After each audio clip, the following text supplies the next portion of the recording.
नोएडा में श्रमिकों के प्रदर्शन और उसके हिंसक होने के बाद प्रशासन एक्शन मोड में नजर आ रहा है। मुख्यमंत्री योगी आदित्यनाथ के निर्देश पर गठित हाई लेवल कमेटी ने ग्रेटर नोएडा प्राधिकरण के ऑडिटोरियम में प्रेस वार्ता कर पूरे घटनाक्रम का खुलासा किया। मुख्य सचिव दीपक कुमार ने बताया कि न्यूनतम वेतन को लेकर फैली गलत जानकारी इस विवाद की बड़ी वजह बनी है। वहीं अधिकारियों ने माना कि श्रमिकों की कुछ मांगे जायज हैं, लेकिन उनकी आड़ में बाहरी अराजक तत्व माहौल बिगाड़ने की कोशिश कर रहे हैं। प्रशासन ने साफ किया है कि प्रदेश के औद्योगिक माहौल को खराब करने वालों को किसी भी हाल में बख्शा नहीं जाएगा और सभी संदिग्धों की पहचान की जा रही है।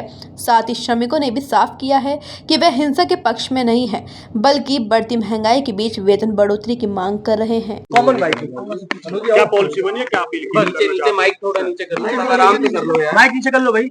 साथियों, अभी पूरे मुद्दे पे हम लोगों ने आपसे वार्ता की है और आपके माध्यम से हम सभी लोगों तक ये बात पहुंचाना चाहते हैं कि गौतम बुद्ध नगर में स्थिति सामान्य है।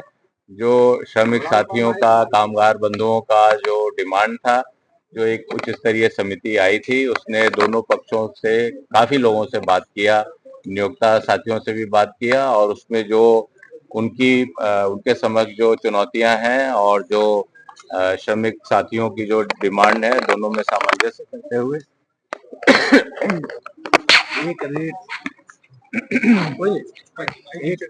एक रेट हम लोगों ने रखा है और वो आपके माध्यम से लोगों तक पहुंचा रहे हैं।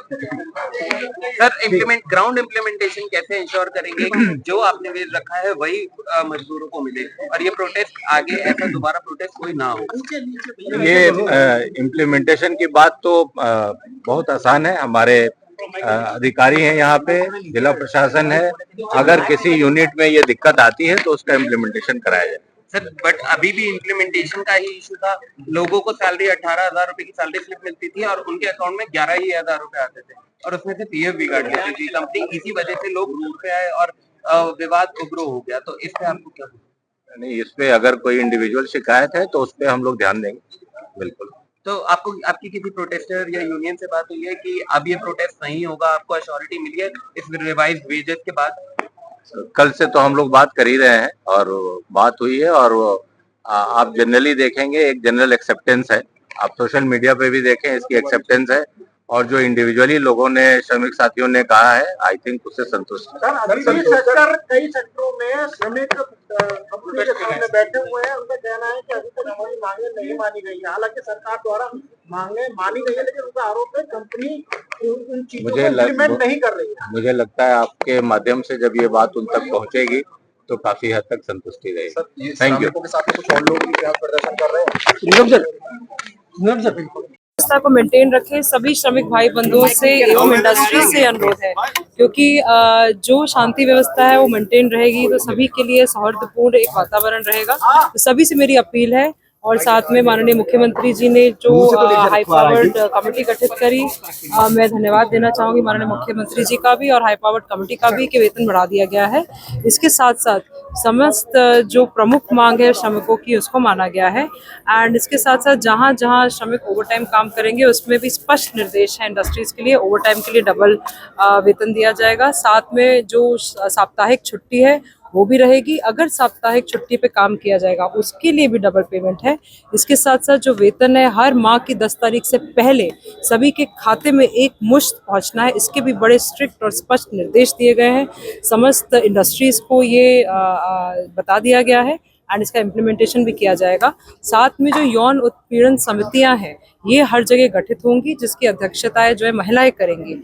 इसके साथ साथ हर जगह शिकायत पेटियां भी रहेंगी। अगर कहीं कोई भी शिकायत है तो प्रशासन भी सतर्क रहेगा। श्रमिकों की सारी चीजें, चाहे किसी प्रकार की कोई समस्या है, कलेक्ट्रेट के भी दरवाजे खुले हैं। पूर्ण रूप से हम सभी श्रमिक भाइयों और बहनों के साथ हैं। पुनः एक बार अनुरोध, गौतम बुद्ध नगर का सौहार्द बनाए रखें। बहुत बहुत धन्यवाद। और उद्यमी लोगों से भी बात किए हैं और श्रमिक बंधुओं में लगभग 20-22 लोग आए थे, वो अपने बात रख रहे थे। वो महंगाई ज्यादा हो गया है नोएडा में, स्पेशली एनसीआर होने की वजह से, एनसीआर में रहने की वजह से नेचुरली, और इसके साथ साथ मकान किराया वगैरह भी बढ़ गया है, इसलिए हमारा सैलरी बढ़ना चाहिए। और दूसरी पक्ष है, वहाँ पे उद्यमी मित्रों के साथ भी बात किए थे और उनको कहना है रॉ मटेरियल का कीमत बढ़ गया है, साथ साथ एक्सपोर्ट ऑब्लिगेशन भी नहीं हो पा रहा है, इसलिए है वेस्ट एशिया क्राइसिस भी है। हम लोग इंतजार कर रहे हैं वो क्राइसिस खत्म हो जाएं।